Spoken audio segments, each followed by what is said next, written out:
joy. Okay, wow. This is part of the joy. We're doing this. My name's Mark. I'm Anna. And we decided this might be a crazy notion, but let's play with this podcasting thing. We both, over the last couple of years, have been on a lot of podcasts and had a lot of fun talking about relationships, talking about each other, talking about life, and thought, what the heck? Let's try to do something together. So this is our first attempt at said podcast, of which we don't have a name yet at this moment. No name. Thinking on it, taking suggestions. Okay, so no name. But what we know is we have passion, we have love, we have joy, we have encouragement. We want to share those wonderful things to our friends in the world. And this is our go at that. Yeah. So as Mark said, different people have said over the last couple of years, like, hey, you guys should do a podcast, or have you thought about it? And we haven't. And now we just want to play with it. And we thought that maybe the easiest first go would be to tell our story. And one of the individuals that we talk a lot about with each other, and individuals in our lives that are asking us about relationships. Maybe we should say what we do. You should say what you do, and I should say what I do. I'll do that in a minute. Is a New York divorce attorney, actually, named James Sexton, who wrote a book called How to Stay in Love. And he's been one of my favorite individuals to kind of listen to podcasts he's been on and read things that he's written and done. And one of the things that he actually encourages couples to do is to tell your story. And so if you're at a dinner party with me or cocktail hour, I love to hear love stories. So I will ask people, like, what is your love story? And that's something that he encourages as a way of how to stay in love, is to tell your story often. And it's so wonderful to think back to the beginning days and moments when you first met, and like the specialness and the magic and the, excitement of what will happen or not happen, and the possibility. And so we thought it would be fun to spend an hour to talk about us. There you go. Our favorite subject. Okay, Mark, what do you do? So here's the thing. Part of this too is this is both personally and professionally rewarding for me, because I get to talk to people all day long about relationships. I'm a licensed California marriage and family therapist. And so I work with individuals and couples on aspects of their lives, individuals, anxiety, depression, stage of life issues, transitions, personal growth. With my couples, we work on intimacy, communication, conflict resolution, sexual connection, and all sorts of fun things and challenging things that are in relationship life. And so it's kind of fun to personally invest in books like that James Sexton book, and other great authors that we love to read and think about and talk about and learn from, and talk to my clients about them, but also get to experience them in my personal life with you. So it's pretty cool. Yeah. I'm a talent executive. I lead talent acquisition for a business based in Raleigh, North Carolina, where I live, at a digital marketing firm. Another important piece of our story is that we live across the country. So I live in Raleigh, North Carolina, and we're recording this from Mark's home in Costa Mesa, California. And we are 1 month out from having dated for 2 years across the country.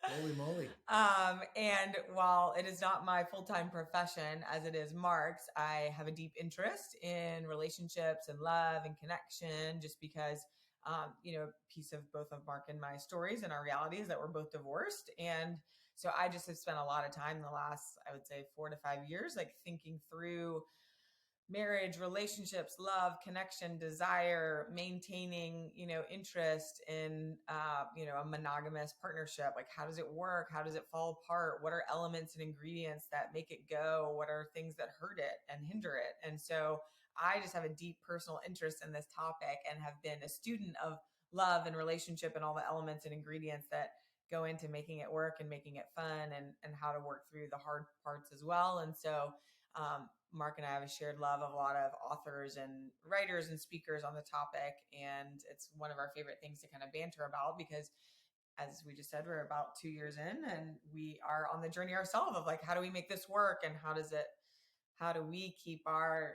passion and love and alive and maintain that? All right. So here we go. Here's how we do it so far.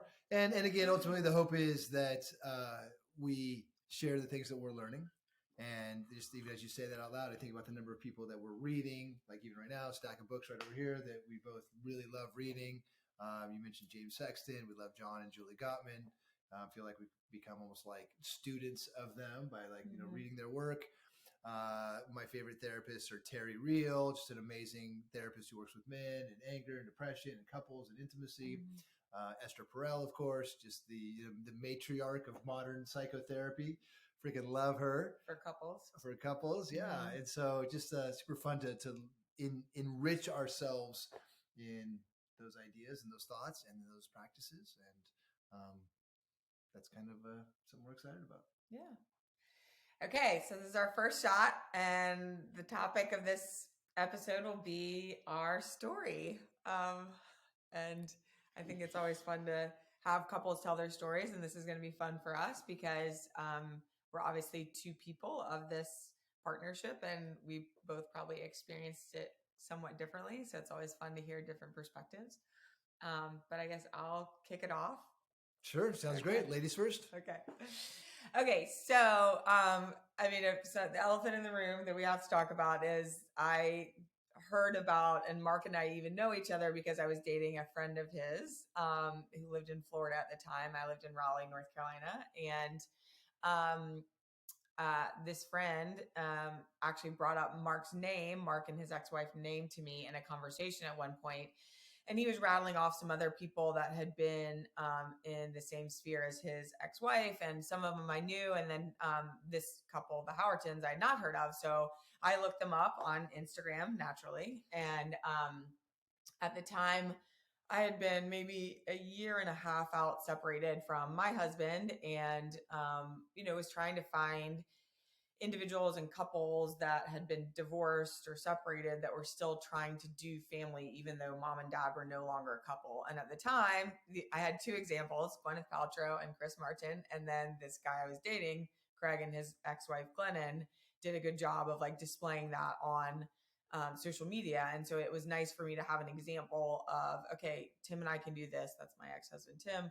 We can do this. Like, this is aspirational goal of mine. And so I looked up the Howertons and decided to follow Mark because I'm a heterosexual female. And so I was like, well, this guy's kind of attractive. And also they're, posting pictures of he and his ex-wife and their 4 kids at Thanksgiving and Christmas and all these different things. So I was like, okay, cool. Like, I'm going to follow him. And he was public. I didn't think he would notice that I followed him because, here's me, like, divorced mom in Raleigh with a private account, thinking like, oh, if someone's public, they never notice if like a new person follows them. False. What I've learned now is like public people pay just as much attention as private as to like who all of a sudden starts following them. So I got a request back from Mark to follow me, which I was like, okay, fine. Like thought it was a little odd, but I was like, well, that's fine. You can follow me. I'm no idiot. I see this possibility of chatting with a beautiful woman. So yeah. Okay. Okay. So then you start following me. Okay. And things fizzled out with Craig and I, the friend that told me about the Howertons existing in the first place. And then it was like a couple months where I suppose I was following Mark and he was following me. Things had fizzled with Craig, and I posted like a throwback pic of my children and I in Washington, D.C., like a really cute picture of when they were probably like 4 and 2, and I'm holding each on my arms, and we're like bundled up a little bit, but it was cherry blossom season, so it must have been springtime. So we have like a beautiful pink cherry blossom behind us, and the kids do look really cute. And at that point, this is a couple years ago now, like my kids have lost a couple teeth, and they're not looking as sweet and like tiny as they had in those darling pictures. So I did some posts like, my kids used to be so cute, like they're just not as cute anymore. I said something like that. And then I was heading to a work dinner, and I checked my stories and saw that Mark had commented and was like, so cute, exclamation point. And I was like, oh, that is so nice, but odd. Like, that was nice of him. But little did I know that Mark was like in a full on like volume motion of doing this with lots of people. Wait. So I can just kind of do my build up a little bit. You did a great job kind of like presenting yourself to that point in the timeline. So I had been at this point separated, divorced for 5 years, I think, going on 5 years. And so in those 5 years, I was very much a single guy and kind of explored this new reality of dating and online dating at this stage of my life, and with all the adventures and the mishaps and the fun and the insanity therein. And I'm sure there'll be plenty of conversations that we can have and share some of those moments of fun and of shame, I'm sure, as we tap into some of those places. But point being, yes, I was open to online dating, which included, and online dating, I'm doing air quotes for listeners, not video folks, like the greatest online dating app out there is Instagram, by the way. And, some of you might know that, or if you don't know that, if you're not a single person or if you're in a relationship. But yeah, Instagram's a great way to meet and talk to amazing, beautiful people. And so I was able to connect with Anna that way. And sure, for me just to say, hey, that was something that was not unusual. super crazy. Yeah. Not unusual. Not out of your playbook. Yeah. And I think it was just interesting for me because I will say that the friend that I dated, I had direct messaged him, but when I followed you, like I had no intention. I was like, this guy lives across the country. Like I had no intention of like striking up a banter with you because I was like, I'm just following this guy, for example. So it did feel interesting when you were like kind enough to like make a comment. And I was like, oh, okay, that's interesting. And I think I just hearted it and liked it. And then I love that the adjective is kind. That you realize or think that was a kind move as opposed to, I don't know, a strategic move, a hopeful move, a play, attempt at an overt flirt. An overt flirt. Yeah. Okay. So that happened. And then maybe like a couple weeks went by. And so this was COVID. It was basically at the year mark of COVID starting. So we were 1 year in and people had just started getting vaccinated. And so Mark and I, luckily we were both on the forefront and like first in line. And so Mark was vaccinated by the time I met, and I had my first and maybe my second shot by the time I met you. But I was like feeling really sad, and I was single for the first time in 17 years. So I had my ex-husband, and then there was a guy I dated right after him. Then I dated Craig, the one I've just mentioned at the start of how I know Mark. So I had dated, and then I was all of a sudden like single, and I was really trying to relish in that season and like really be still and like focus on myself and think about what I want. But I was feeling just like, like I needed like the dust off my soul. Like I needed for my birthday coming up, April 20th, I needed to go somewhere and just get out of North Carolina, be somewhere different that looked different, felt different, and just get out. I was just feeling that so much. So one early Sunday morning when I was up journaling and meditating, I just had this thought like, my Aunt Philippa, so my Aunt Philippa and Uncle Jonathan have a second home in Palm Springs. And I've never been able to use it on my birthday because my birthday's falls smack in the middle of the two Coachella weekends. And so years ago when Tim and I lived in San Francisco, I had mentioned to Philippa, I said, oh, could we maybe go to Palm Springs for my birthday? And she essentially said, you'll never be able to use it on your birthday because of Coachella. And for those who don't know, that's a really big music fest that you can really raise your prices big time on any homes in that area. So never thought it would be a possibility, but lucky me, COVID, 2 years Coachella didn't happen in person. And so I just had this idea of like, oh, maybe I could see and ask Philippa if that place is open, and I'll just like book myself a flight. I'll tell my girlfriends I'm going to be there. And if they want to come, they can come. And my aunt and uncle are so kind and generous. And Philippa wrote me right back and said like, yes, sure. Like you can have it these dates, and like you're welcome to invite anyone, like to come and like enjoy your birthday. And I was like, great. And so I literally like got on Delta, booked my flight, and that was maybe like 3 or 4 weeks ahead of my birthday. And then I posted on my stories, I've never been to Palm Springs. I'd actually never made it to their house and hadn't been there yet at all, even though I'd spent 3 years living in San Francisco. And so from the fact that we used to live in San Francisco, and then Tim went to Wharton, so we had lots of friends from his business school class, I knew I would have friends that had recommendations on Palm Springs and what to do, where to eat, where to go, what are the best spots. So I did a story on my Instagram, and I just said, hey, I'm going to Palm Springs for my birthday in like T-minus 21 days. Like I need your recommendations. And so I got a lot of fun ones, including one from Mark Howerton. Yeah. So Palm Springs is one of my favorite places. It's about 90 minutes from where I live, and just love going out there and just feels like I'm a million miles away. Just love the heat. I go out in the summertime and just bask in the heat and the sun. And so, over the years, I've taken my kids, lots and lots of times, and just have had a lot of fun out there and really love it out there. So I had some thoughts of where I think Anna should go check out, have some nice meals, have some cool drinks, check out some cool stuff out there. And so I happily gave her my list of recommendations of my favorite hotspots out in Palm Springs, and thought that again was a very nice thing to do to this kind, poor Southern girl who had to come out and have her birthday out in California. I'm like, okay, cool. Well, if you come out, you should check out these restaurants and bars. Yeah. And one of the fun parts of the story that maybe you didn't tell me till we've been dating like 3 months was,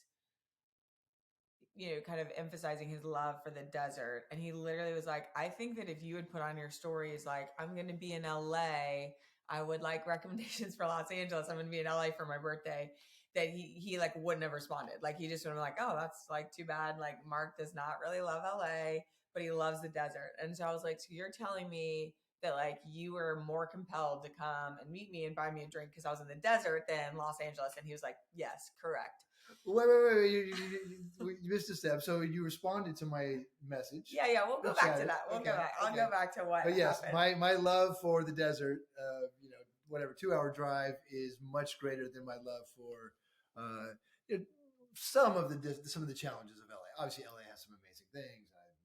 There's a lot about LA we love, but traffic or just compelled to LA, I do not experience. Compelled to the desert, that's my sweet spot. Well, I'm saying that too as I think a kismet part of our story, that I wasn't like, I'm going to San Diego or I'm going to LA. Like, I'm literally going to your favorite place, arguably on the planet. And that was more compelling to you to like have an interest and wanting to meet up than if I had just been like, hey, I'm going to, the big city that is nearby you in Los Angeles. So I think that's a fun part of the story, and also a fun part of the story that I am from the East Coast. Like, both my parents are from the East Coast. All my aunts and uncles at this point live on the East Coast.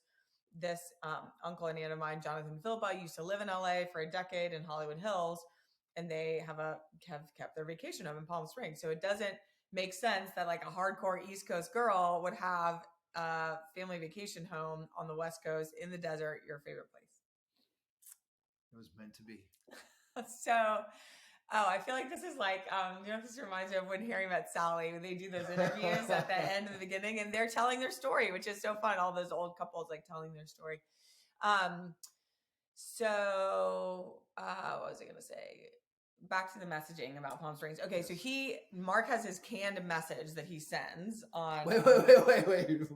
You have your canned recommendations. I have a notes file of my favorite spots. It's not like I'm just shelling that out, just to every random person on social media. Okay, you had recommendations that I think you copied and pasted from your notes app into, and you sent it and sent a nice smiley face. And then I wrote back like, oh my gosh, that's so nice. Thank you so much. Like, I've never been before. I'm really excited. Going out with some girlfriends. And then I might have gone ahead in that message and said like, I'm super excited to get out of the South where I live. There are not many divorced people. There's not like a big dating pool. So I might have said something like, I'm so excited to get out of the South, and like dating's kind of lame here, like excited to go to the desert or something. I think I sent that message, and then you didn't respond. And obviously everyone knows you can see when people have read your stuff on Instagram, you cannot turn that function off. So I could see that he read that message, and then you didn't respond. And you didn't respond for a couple of days. Okay. And then it's spring break in North Carolina for my children. And I go to the beach with my parents on the coast of North Carolina, maybe to like Oak Island or something. And, I know I had told Ashley about you, one of my good girlfriends that I walk with early in the morning. I said, hey, it was so nice, like Craig's friend like sent me recommendations and he's cute and like we're talking a little bit. And then I think I told her, I was like, and then he just stopped messaging me. And I was like, okay, fine, whatever. We had bantered back and forth a little bit and then you had stopped. I was the last message. So I was like, whatever. So I deleted our messaging, chain on Instagram. And she was kind of like, oh, okay. And I was like, yeah, whatever. Da, da. And then we go to spring break and I post a picture of myself and my darling little daughter in our bikinis. And it was very windy. And so it was like starting the spring break off with some wind. And I did like the wind emoji icon or whatever. And I'm like holding her hand and I'm wearing a bikini and she's wearing a bikini. And then I just was trying to have like a little bit of like a social media break. So I think I posted that on my stories and then I didn't check for a couple of days. And then when I checked a couple days later, I saw that like I'd had a handful of responses to that message, mostly like girlfriends being like, fire emoji or whatever. And Mark Howerton saying, LOL, sorry about dating in the South. I'd love to come buy you a drink when you're out here. Let's keep in touch, with a smiley face and a prayer emoji. Oh my God, prayer emoji? Yeah. Wow. All right. I was like, keeping the faith. Please, like, I don't know. Like, please. Yes, please. Okay. Please. Like, I hope that, like, let's keep in touch or something.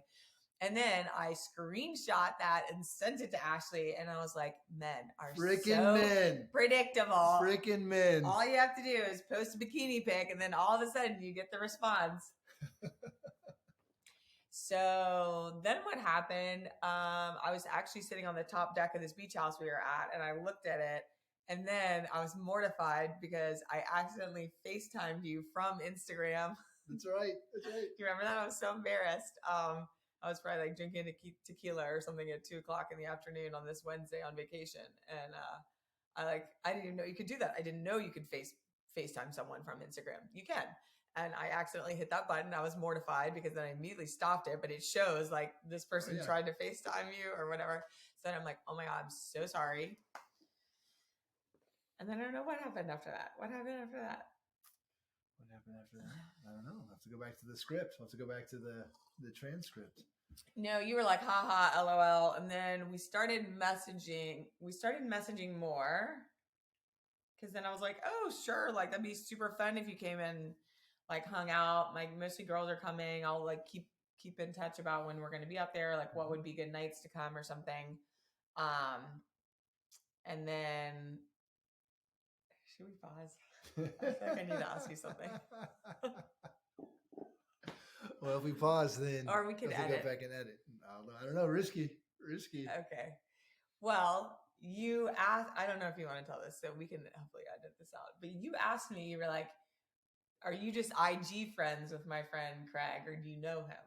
Oh, do you just remember ask about like what the nature of that relationship was. Yeah, and then I was really upset because I was hoping you weren't going to ask that. Oh, okay. Well, yeah. Bro's got to check it out. You got to make sure things are on the up and up. Bro code is pretty standard law. There's certain things you cannot, compromise. So yeah, obviously I had to, I cut to the chase. So I had to check in with my friend just to make sure, like, hey, is Anna cool? Is this person, like, are we all right? Like, what's the nature of where you guys were at, or where are you at, or is she a cool chick? Primarily I was like, is she's a free, if she's available, and is she legit? I think that's sort of the primary motives there. Well, I was bummed. I was hoping you weren't going to ask because I didn't want there to be any weirdness. Like, obviously Craig and I weren't super serious. And so I had hoped that we could avoid it. And then I really was like, oh, what do I say? And so I wrote back and I was like, yeah, I know him in real life. And then you maybe didn't message for a couple of days because then I think you were thinking about whether or not you wanted to continue chatting. And then I remember I went to lunch with one of my coworkers, actually a guy named Mark, spelled with a C though, M-A-R-C. And I was like really torn up about this because I was like, great, like is Mark Howerton not going to meet up with me now? And like that was going to be fun, and I'm bummed, and I was just like really annoyed, and I had hoped that Mark just wouldn't bring it up. And so then I'm at lunch with my coworker, Mark, and I'm like, do you think he's going to reach out to Craig and like ask him about me? And he was like, 100%. And I was like, 1000%. And I was like, what? Really? Are you sure? And he was like, yes. Like, not to ask permission, but just to check if you're crazy. And I was like, so is that what you would do? Like, you would reach out? And he was like, yeah. Bro code, babe. All guys know it. So I was like, okay, so like I should count on that. And he was like, yes, you should count on it. And so then I'm like holding my breath because like I didn't know like, you know, what Craig would say. And And so that was like a little bit of a roadblock into our meetup that we had to like navigate through. Sure was. Do you want to say about reaching out, or do you want me to tell that part? Oh, I don't know.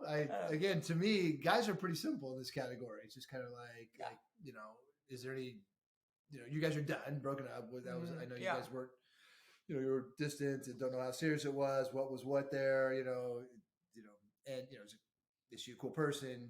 Is there any issue if I hang out with her? And got the green light. Yeah, which he also sent to me. So he screenshotted that and sent it to you?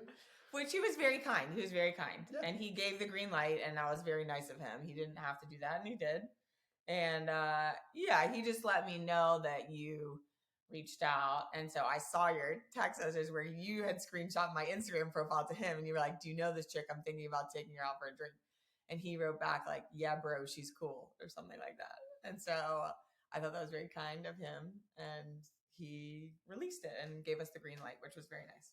So then it felt nice that we got through that. And I love that at this stage of life, you know, this adulthood reality of you know, full, like this stage of life, age wise, the response is just north of being 16-year-old guys. Like, yeah, bro, she's cool. Like, yeah. Thanks, bro. Peace. By the way, we have graduate degrees, we have professions, we're educated, we're professionals. But the answer is, yeah, bro, she's cool. Yeah, so very high level communication to give the green light. And then I maybe like gave, and then I think you felt comfortable like chatting again and like kind of picked up the Instagram chat again. And then I gave you my number and I was like, hey, like if you want to text, like maybe we should do that instead. And then I remember being annoyed because he didn't. Like you either like you dropped off on Instagram messaging or like maybe kept it on IG messaging and didn't transition.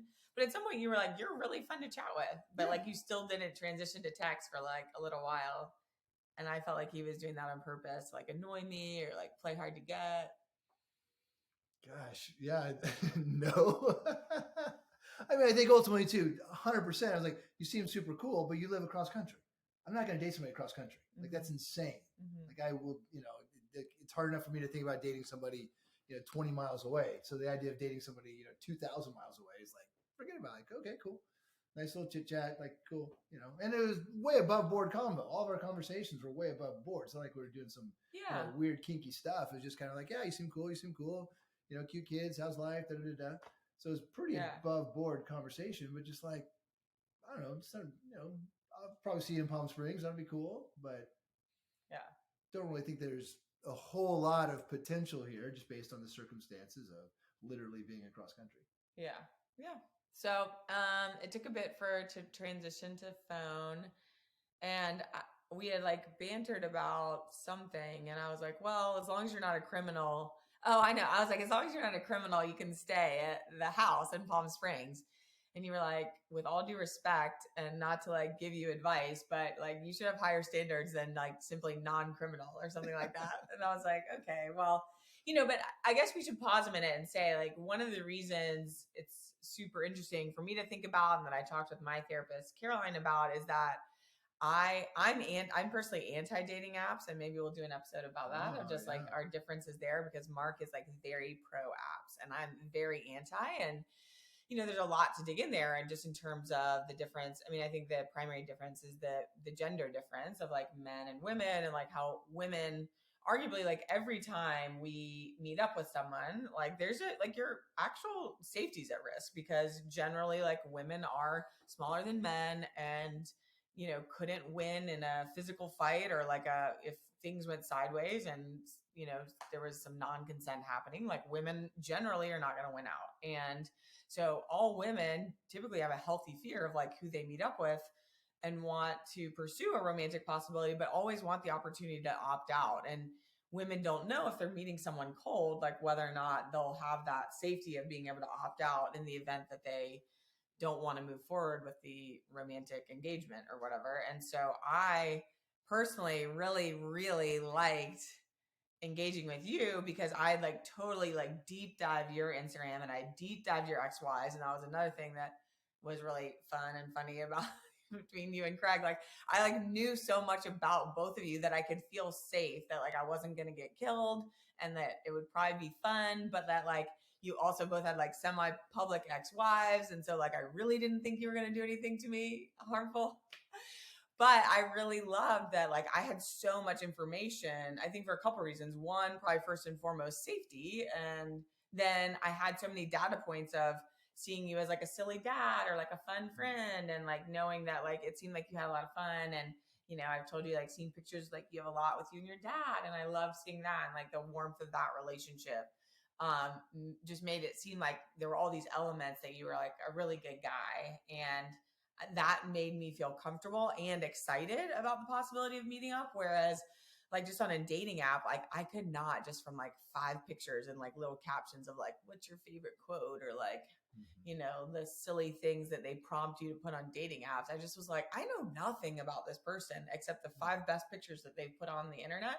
Whereas like being able to deep dive your profile and your ex's profile, I knew a lot, which made me feel very both safe and like excited to meet you because I felt like I had so many data points that there was a good chance we would have a good time together. Yeah, I like that. I like that. Well, that's a good combination of your personality type. I mean, obviously, first and foremost, safety across the board. You know, let's all be safe.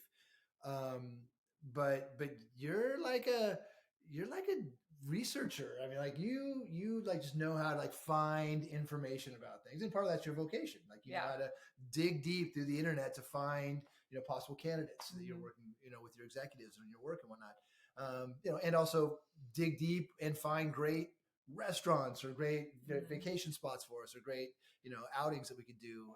And so that was a nice combination of you. And so it worked out well that I happen to have a large, historical online resume, so to speak, that allowed you to fully peruse. Yeah. I think that's my Capricorn moon. I'm a researcher. I want all the details before I make a decision. Okay, so we're on Instagram messaging, and then you check in, and then we switch to texting. And I brought up the criminal thing because finally he texted me from a random 949 number. I'm 919, he's 949, and area code. And it's like, hi, period. It's Mark. And then smiley face. And I'm like, oh, the non-criminal Mark? And you're like, yes. I don't know what you said after that. But then we started texting on phone. And then I think I probably suggested like, hey, in the next couple of weeks before we meet up, do you want to do like a FaceTime? And you were like, yeah, sure. That's right. We did a FaceTime. We scheduled a FaceTime, and it was going to be like Sunday afternoon or Saturday afternoon. And I postponed. You're right. I postponed. I know. I don't really remember this as much, but you remember it. Because, I mean, Mark says, what did I text back? People don't usually cancel on me or something. Yeah. I don't remember that, but that does sound like something I would say. So part of that, too, is now all of a sudden we have, I don't know how deep we want to go on this. We have Mark and Anna are 2 people who in certain moments think very highly of themselves or just kind of have a strong personality. And you said you're Capricorn moon, whatever. You're a Taurus. I'm a Leo. We're both pretty big, energetic forces, in the room, in the universe, in conversation with each other. And I'm a Leo ascending, so I also have Leo. So I'm a fiery Taurus, and Mark is a fiery. So yeah, there's some Leo. There's some passion and there's some fire going on. So Anna said, hey, no, the kind of like getting stood up. I don't get stood up very often. Like that doesn't happen. That's not a part of my program. And I'm like, well, cool. I'm not available. We can try again another time. And, and again, all the while, amazing person, stoked on this, but also like cross country. If it doesn't work out, it's nice to chat. Like, I'm holding it very, very loosely. Mm-hmm. Yeah. And I probably was annoyed. I was like, what? Like, people don't do this to me. Like, I don't get set up. I don't get rescheduled. And so I was like, okay, fine. And then, oh, I remember it actually ended up working out because we rescheduled for like an evening during the week when I just had my hair cut. And everyone knows, like, girls, like when you have your hair cut, it's like styled so nicely and looks so good. And I'll never forget because I can't, like, the girl who does my hair, I go to this awesome salon in Raleigh called Locks on Jones, Loxxe. And my hairstylist, Stephanie, and her partner, they love it when I come in. And especially at this time, because I was like, I'm going to do this FaceTime date with this guy that I met through this and that and Instagram. And I'm going to meet him in a couple weeks in California. And they're all just like sitting there, like just like cutting my hair, like, you know, they just don't hear wild stories. And they're like, we love your stories. They're amazing. And now it's so boring that we've been dating for almost 2 years because they're like, what stories you got for us? And I'm like, nothing. Like, we're in love. We're dating. Just happy relationship stuff. Yeah. So that was awesome because then they were like, oh my God, you're going to go have your FaceTime. So my hair looked awesome. And we did like probably an hour-long FaceTime. And like, I probably had a little tequila and you were like, okay, you're going to have a tequila. I'll pour a beer. And you sat on this couch right here and we just chatted. And I don't know. It was really nice. Yeah. And Mark was like explaining his life a little bit. And I was like, it kind of sounds like summer camp. And you were like, you should come out and play. Come out and play. Yeah. And I was like, oh, okay. And so we did that. And then I suppose like worked on logistics for meeting up. And like one of my girlfriends who lives in LA, Christina, she was like, I am not going to be here when this random guy comes. He's going to harvest your organs. And I was like, Christina, I don't think he's going to do that for all said reasons of the deep dive on Instagram. And, you know, I just don't think that's going to happen. But she was like, I'm not going to be here when he's here. But my other good friend, Kristen, who was in Denver, was still there. So it felt kind of safe that I still had a girlfriend there when he came and then like could diffuse, you know, any kind of like jitters or like awkwardness of first meeting up and not be like this cold, like just me and you meeting up. So you showed up like I think it was the Wednesday of that week. So my birthday was maybe Tuesday, April 20th. And then it was Wednesday you were going to come and then leave Friday. And I flew out Friday. And it was super lucky too that you're a therapist and that it was COVID so that Mark could do some of his work virtual. And also, you know, you don't usually work a full like 9 to 5 anyhow. Well, my schedule would be flexible. I can set my own hours, and the folks I did see were online, so I had some video sessions. Yeah, but that was, I mean, that's another like kismet part of the story because if you had been like a lot of like basically most other professions, you couldn't have just been like, yeah, I'm going to go to the desert like Wednesday to Friday and like meet this person, and you were, you know, and I think what's a really fun thing to call out is that like we both like had a, you know, a wild hair of just like, yeah, cool. Like I'll meet this random person. And like, we'll see if, you know, it's fun. And so we landed on you coming Wednesday. Kristen was still going to be there. And like, I'd made dinner reservations at a couple places, I think for the whole week. But, I mean, that whole day with Kristen, like we were like, we did a bike tour all around Palm Springs and like probably got a nice lunch and had a glass of wine. And Kristen was pregnant. And we had done some hiking in Joshua Tree the day before. And then Wednesday, like I was starting to get really anxious because I'm a very, like, I know immediately when I see someone, if I think they're attractive or not, or I will be into them. And another thing that I'm not proud of, and I don't know what it is, I don't think a lot of guys are attractive. Like a lot, like I like have such weird, like, nuances on what I find attractive or not attractive. And like, there aren't many guys that I'm like, oh man, I would love to like kiss that dude. Or I would love it if that guy would like come and flirt with me. I just don't have that many. Whereas like, you're probably the opposite with women. And like, you think a lot of women are beautiful. And like you have a much broader, I appreciate the variety. You have a much broader view of like, you think that, you're able to appreciate like beauty in lots of different ways. Yes. And you are able to see possibility in lots of physical appearances where like I see very little physical possibility. And like, there's just something, you know, the whole thing of like, that concept of the ick, like you get the ick, you know, like I get the ick with so many people, even if it's a guy I think I like or think is attractive, like pretty soon after I'm like, no, I have the ick. there's only been like a handful of times in my life where the ick hasn't come or hasn't gone away. And so I was like, I remember, I mean, it must have been so annoying to Kristen. I was like, oh my gosh, like, what if he shows up and he's like not cute? Yeah, And ick. I'm like, oh, like he's not Yeah. cute. I don't like immediately have that, want it to, he'll like flirt with me and kiss me or something like that. Like what if I am just like, and I just knew I would know right away. Like it was like, I would know right away. And then it would be such a bummer because I'd be like, okay, let's have an awkward dinner. And she was like, yeah, like Anna, if you don't like him, like just tell him to leave. Like we'll go to dinner and like tell him to leave. And like, you were also fine with that. Totally. And you had said that earlier, like maybe even when we FaceTime or texting, you were like, you said you have right of first of refusal or whatever. First right of refusal. If it's no go, no sweat. And that's the other thing too of your whole dynamic of like LA versus Palm Springs is like you had no problem like going and finding like a Motel 6 in the desert, whereas like that'd be a little bit shadier to do in LA. So like you also felt more comfortable going to the desert knowing that you could have like a cheapo place and it not be that skeevy or whatever. Yep.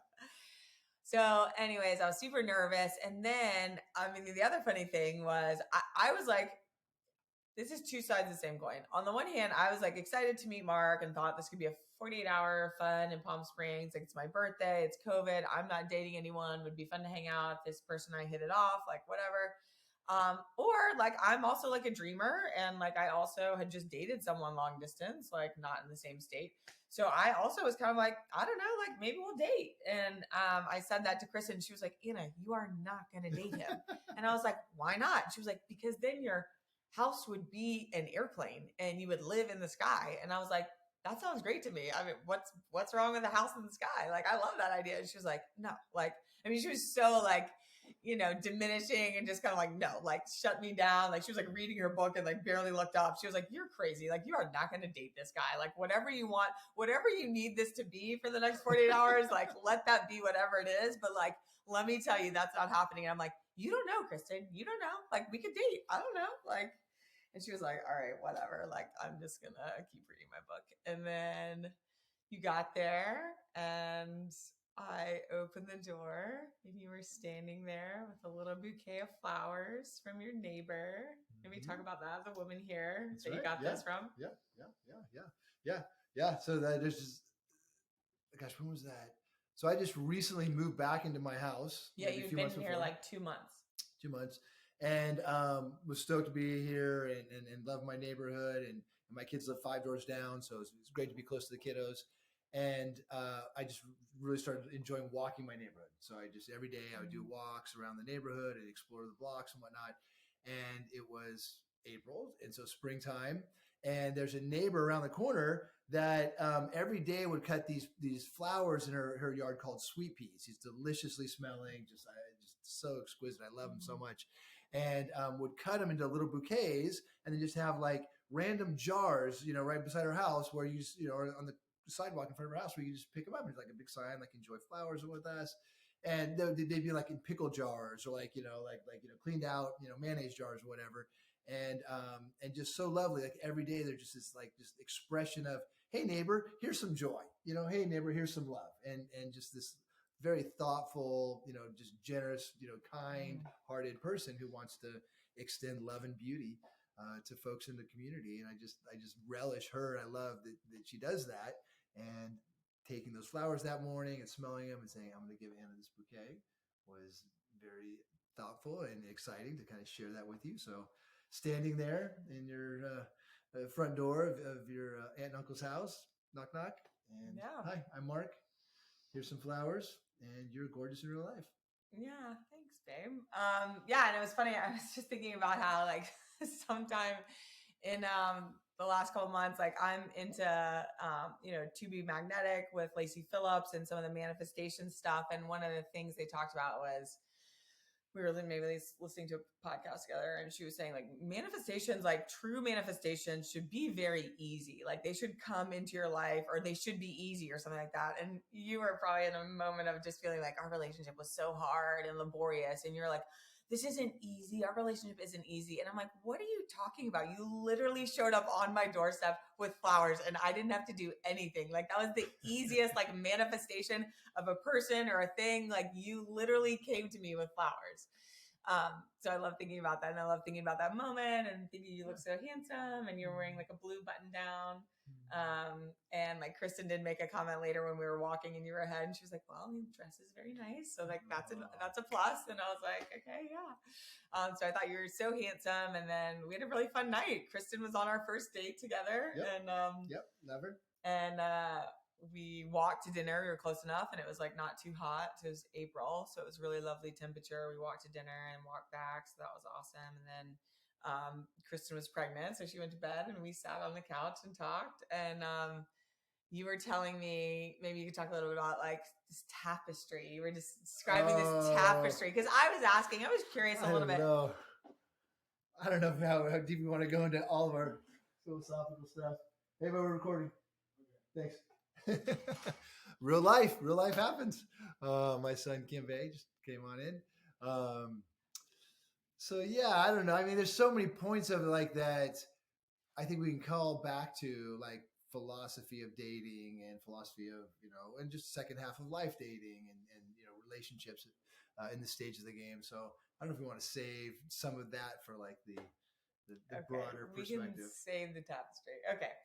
So then Kristen left the next day and flew back to Denver. And then we had a day to ourselves, which was really fun because you were like a little squirrely on me the first night. Right. Again, foundationally, just kind of like, you're amazing, but you live cross country. I mean, I wouldn't have gone to, even though I was casual about the fact like, hey, if we don't hang out, no big deal. I'll just hang out in Palm Springs for 2 days. I can get a hotel or, get a cheap whatever, Motel 6 and jump on my computer and do my sessions and hang out by the pool and, go hiking, whatever. So I was, playing it up like chill, no big deal. I can hang, but I don't do that. I don't just drive out to Palm Springs by myself for, 24 hours, or 48 hours on the regular. That would be a rare thing. So yes, I was still going into this because there was something really compelling me about you. And so, yes, I was there with hopes, but still just kind of like, this is nuts. Like, this is really insane. And I dated a lot, and again, we can talk about that. Another episode where it's just kind of like, very broad swaths of dating and just kind of the notion of like, cool, I really love meeting people and I love adventure and I really do love people and love what is it that makes people tick. And so I'm fascinated and curious, but I'm also like realistic and, dating cross country sounds insane. And so I hope I don't really, really like you because it's going to be a pain in the ass if I do. So then the next day, it's really fun. I've screenshotted. We walked 28,000 steps that day. So we walked to a hike and how do you say it? Tahquitz Canyon, where there's like a waterfall. And that was really fun because then we had a lot of space to be very honest about our past and like the dissolution of both of our marriages and what the time had been like since then. And got to really kind of go deep with each other. And then we had like a fun afternoon just hanging by the pool and then went to dinner just the two of us. And we had gone up and gotten a drink at the High Bar at the Kimpton Hotel. And I remember being so attracted to you because this guy, like the host had been like, no, sorry, like there are no seats or whatever. And Mark was like, yes, there are. There are like many right here. Like there's a couple high tops that are available. And he's like, well, those are reservations. And you were like, hey man, like, come on, like we just want to drink. We're leaving. We're going to go somewhere else for dinner. And like, he really kind of like muscled his way in to like get us these like great high top seats that had gorgeous views, like kind of sunset views of like the, the mountains that are in Palm Springs. And so I was like very turned on by that alpha move. And so then we were sitting there and I think we each got like a skinny margarita. And I like have such a distinct memory of just feeling like I was so attracted to you, but like looking into your eyes was like looking into the sun. And like I just couldn't look straight at you because I think I was really nervous because I was able to recognize right away that you were like a guy that made every girl feel like $1 million. And so I knew your type and I knew who you were. And I was like, okay, Anna, like, be careful. Like, don't give in or don't, don't let those baby blues like lock in on you in a way that you can't let go. And so I just had the most visceral memory of sitting there and just feeling like we were chatting, but I would like look away a lot or like I wouldn't look directly in your eyes because they felt so something felt so mesmerizing and like magical about it that I just was like, this is too real. Like something felt very, I don't know, scary. And then after sunset, we went to dinner and then that was really fun because we right away realized that we both love a bar top. Like we're both extroverts. We both love meeting new people and having fun. So we oftentimes like would prefer to sit at a bar, the two of us together, just have fun and have like a buzzy environment. And so we changed. We were gonna maybe go to workshop, but then went to beer bar instead in Palm Springs and got to bar seats. And the other really fun moment was we like shared some stuff and you were like, you're rad, like really rad. You're like way more rad than I thought you were going to be. Where do you live again? And I was like, and I think he said Charlotte. And I was like, Raleigh? And he was like, Raleigh. Okay. And he was like, oh, all right. I have to come see you. And I was like, what? Like, are you sure? Like, no, you don't. And you were like, yeah, I'm going to come see you in Raleigh. And I was like, okay, are you sure? And you were like, yes, yeah, 100%. You are like way more rad than I thought you were going to be. And I was like, okay. I'm so silver-tongued with those compliments, baby. I know how to lay it out there so nice and sweet. Yeah. You're even radder than I thought you'd be. Yeah. And then the other really sweet moment from that first like solo dinner that we had is that like for some reason like we were sitting there chatting like kind of like we are right now, and I took like the outside like knuckle part of my finger and I just kind of like softly like touched your cheek like this and like looked at you, and I just was like, it was almost like I was trying to figure you out, like who are you and like why is this happening and why does this feel so magical? And I was doing it and you were like, don't stop.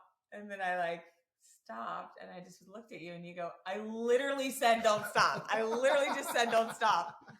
Do you remember that? Yeah, I do. Yep.